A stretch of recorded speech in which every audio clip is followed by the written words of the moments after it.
Tell us, what's changed, Arthur? Well, I'll tell you what's changed, Patty. I'm not alone anymore. Folia do atau kegilaan ganda adalah gangguan mental langka di mana dua individu dengan hubungan dekat berbagi delusi yang sama. Meski jarang terjadi, kasus ini sering ditemui pada pasangan suami istri atau antar saudara. Konsep folia do telah beberapa kali muncul di layar kaca. Contohnya, duo Bruno Anthony dan Guy Haines di film Strangers on a Train, pasangan Marconi di serial thriller Nine Perfect Strangers, dan tentu saja pasangan ikonik Joker Harley Quinn di film Joker Folia do. Selamat datang di layar sempit, dan video ini akan mengupas tuntas folia do mulai dari sejarah hingga contoh kasus nyata yang ada. Disclaimer, video ini bertujuan memberikan informasi berdasarkan sumber jurnal.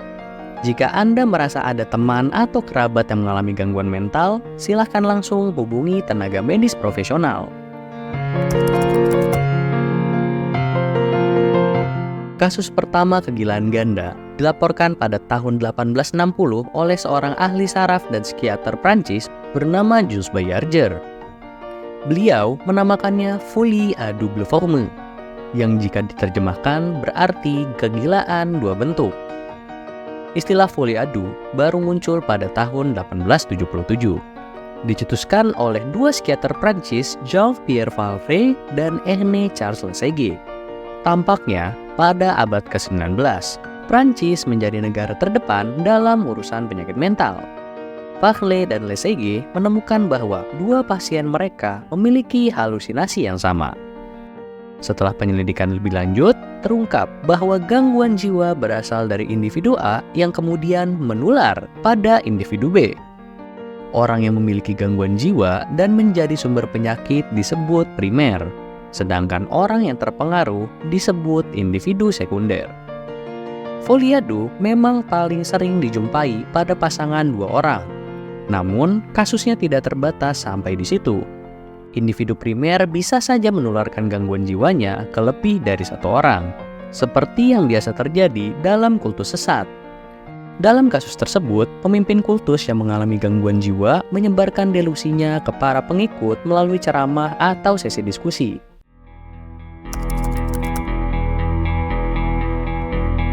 Sampai saat ini, penyebab pasti folia do masih belum diketahui. Namun, mengacu pada psikiater Feras Al-Saif dan Yasir Al-Khalili, ada beberapa faktor yang bisa meningkatkan risiko seseorang terkena folia do. Pertama, jenis hubungan pasien. Kasus folia do paling sering ditemukan pada pasangan suami istri karena kedekatan hubungan yang berlangsung lama. Kedua, gender. Data menunjukkan perempuan jauh lebih rentan mengidap folia do baik sebagai pengidap gangguan jiwa maupun yang terpengaruh. Ketiga, isolasi sosial. Kebanyakan kasus folia do terjadi karena pasien tidak memiliki kehidupan sosial yang baik. Minimnya interaksi dengan dunia luar membuat individu sangat mudah terpengaruh orang terdekat, meskipun orang itu mengalami gangguan jiwa. Faktor penting terakhir adalah kejadian traumatis dalam hidup. Trauma yang belum terlatasi membuat kondisi mental seseorang menjadi tidak stabil dan mudah terpengaruh oleh delusi orang lain.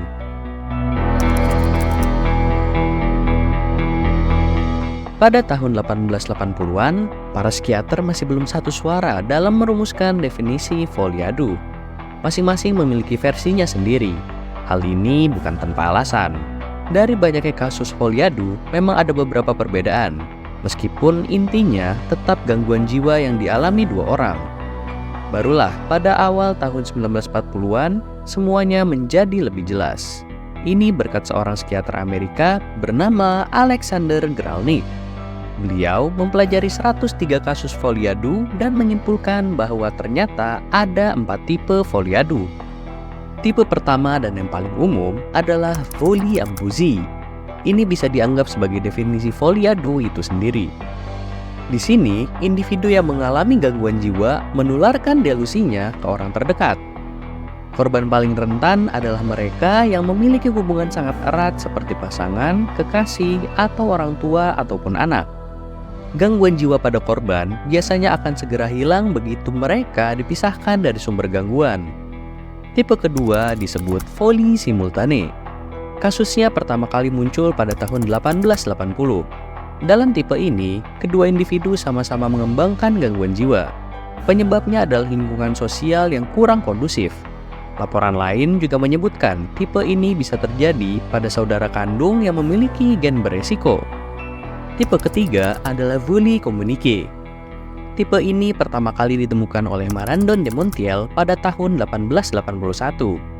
Tipe ini mirip dengan yang pertama, di mana ada satu orang dengan gangguan jiwa yang mempengaruhi yang lain. Bedanya, korban mengalami gangguan jiwa setelah berusaha melawan dalam waktu yang cukup lama. Jadi, sebelum terpengaruh, ada upaya perlawanan dari korban. Sayangnya, korban tidak bisa lepas dari gangguan jiwa meskipun sudah dipisahkan dari sumber gangguan. Dan tipe terakhir adalah folie andouille yang pertama kali muncul pada tahun 1885. Untuk tipe ini, kasusnya memang lebih ekstrim. Individu yang sudah memiliki gangguan jiwa tiba-tiba mengembangkan delusi baru setelah berinteraksi dengan individu lain yang juga mengalami gangguan jiwa. Sederhananya, dua orang dengan gangguan jiwa menjadi lebih parah kondisinya karena saling mempengaruhi.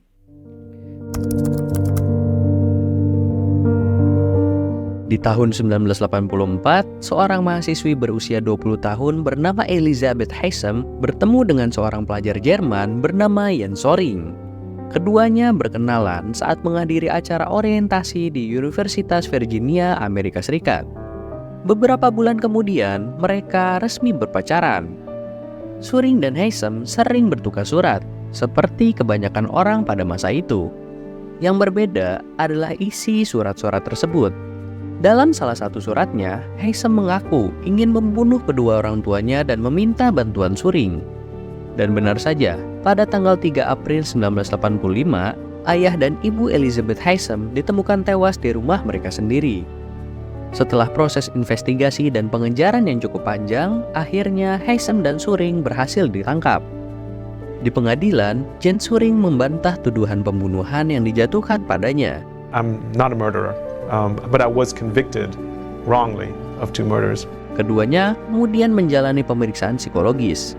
Jens Soring didiagnosis menderita folie adu, sedangkan Elisabeth Heissem mengidap gangguan mental borderline personality disorder.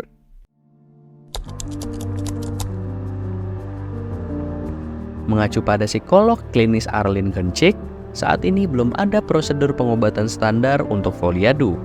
Hal ini disebabkan oleh kasusnya yang sangat langka.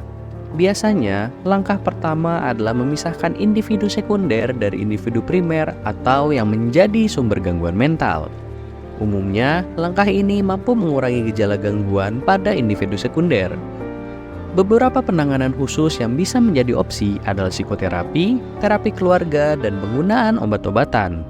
Namun, ketimbang fokus pada protokol pengobatan, masalah utama dari penderita folie adu adalah mereka biasanya tidak menyadari kondisinya. Pengidap folie adu merasa hidup mereka berjalan normal sehingga tidak ada dorongan untuk mencari pertolongan. Hal ini membuat angka kasus folie adu terlihat kecil. Oleh karena itu, perlu peran orang-orang terdekat di luar penderita gangguan ini untuk menyadari kondisinya dan kemudian membantu mencari jalan keluar. Tentu saja, opsi terbaik adalah mencari bantuan tenaga medis profesional. Bagaimana pandanganmu tentang folie adu setelah menonton video ini? Apakah menurutmu representasinya di media seperti karakter Joker dan Harley Quinn sudah tepat? Argumen, pertanyaan, atau saran topik psikologi lainnya bisa langsung disampaikan di kolom komentar ya. Terima kasih sudah menonton dan sampai jumpa di video selanjutnya.